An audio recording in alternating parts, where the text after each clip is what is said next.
Welcome back. I'm Joanne Mercier, your host and moderator of Monday Morning Catholic, and in this special version just for the conclave, I'm going to go into a little bit of an explanation as to who these gentlemen cardinal electors are, where they come from, and what is their job. Now, we all know that the Pope is the head of the church. Oh, let me strike that for a second. Jesus Christ is the head of the church. The Pope, the Supreme Pontiff, and he has about 22 other names and titles, is the head of the church on earth.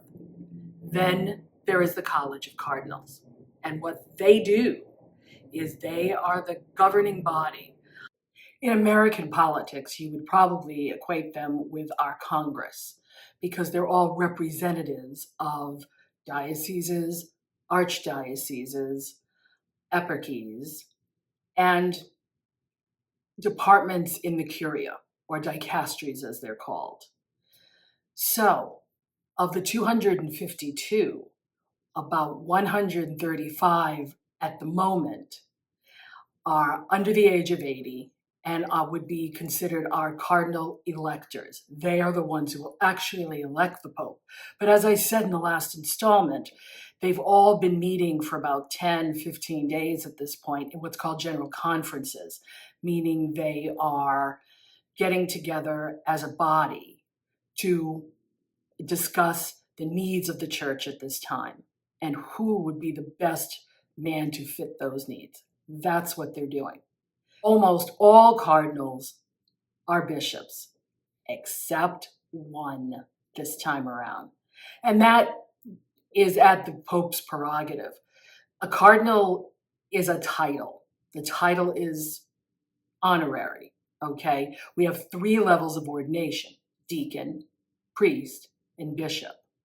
So one can say that bishops can be cardinals, and most cardinals are bishops, except for one this time.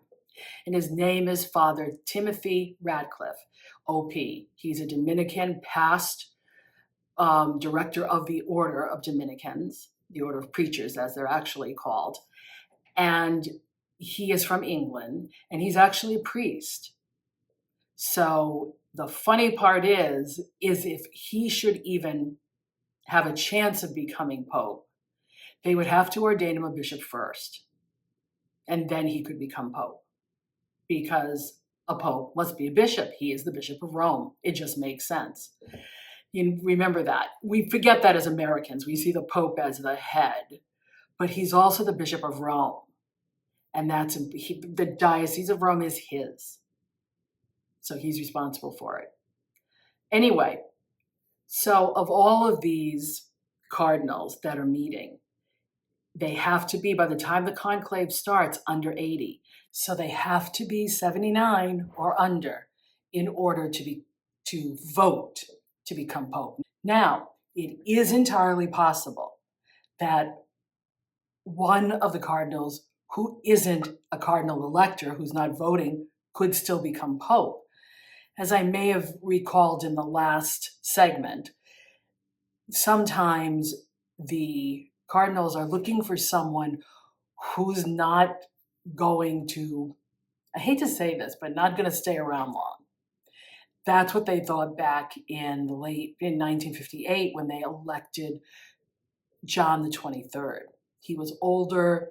They weren't sure where the church was going at that point. So they said, okay, we'll put somebody in we pretty much know is not going to be here for too long. He won't do too much. Hello, he started Vatican II. So it is possible, again, that at this time they had someone who had been in 20 years, like John Paul II. Then they had Benedict XVI, who was very more on the traditional side. And then they had Francis for 12 years, who was a little more on the progressive side. So they may want to be safe, or they may feel that somebody older might be a good transition.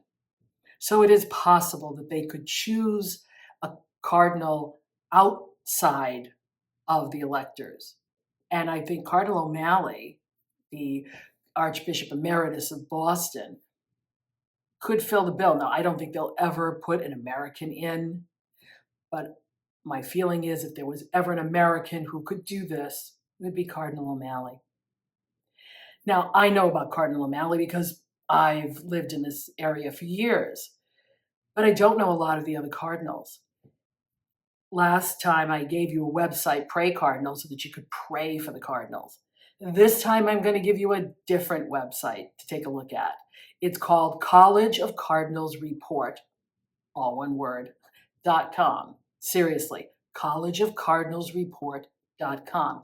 And their job, or what they've been doing, and they are a group of international Catholic reporters and journalists who put this all together so that the world could see just who these men are. And it's a great little website. You can look at every single cardinal, and they give you they tell you whether or not he's voting. Let's look, for example, let's look at Cardinal Sean, for example. Okay, he's probably the best one. And if you see me looking over to the side, I'm actually looking at a screen. So just so you know, not ignoring you, just looking at the screen. If you look at Cardinal O'Malley, you will see what his coat of arms is. And if you click on that, as you scroll down, you will find everything. You'll find a little bit of a history of him, which is pretty darn accurate. You see the key data, which is his birth date, that you see whether he's voting or not, what his position is. And if you see this, there's a called type. He is what's considered a cardinal priest. Just as there are 3 levels of ordination in the church, there's 3 levels of cardinals. There's your cardinal deacons, your cardinal priests, and your cardinal bishops. Each of them play a different role in the church. Then you see a summary of his life and what he's done. You see where he stands on certain issues of importance to Catholics. And then you'll see a full profile of his office and what he's done and his service to the church.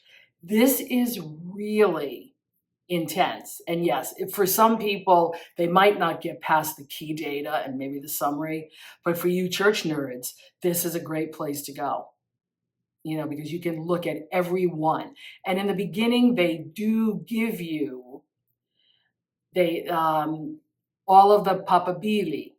Okay, the papabili are the ones who are rumored to be leading candidates for Pope. You'll see it says 12 of 22, as I look at it right now, 12 of 22 leading cardinals. If you say view all the papabili, then it will show you who they are, where they're from, what their voting status is. And there is a couple of them on here who are non-voting. You can look at this to your heart's content and get to know who they are. So if you are praying for this conclave, it might be good to know who you're praying for. And this really, you can group them by nations, by continent, by age. Like, I do know that we have at the moment 10 cardinals from the United States who are participating and 4 from Canada. So that gives us 14 from North America. Yet I think there are 16 from Africa, from Asia, Australia, and Oceania. There are 24. And before the last conclave, there are only 9 from that area. So you can see the influence of Francis. It's fascinating stuff. If it's something that you're interested in, I would take a look at it. So tomorrow, what I will do is we'll really take a look at how the conclave begins, what to expect, what will the cardinals be doing, and the actual procedure on how a conclave works. Okay? So until then, ciao for now.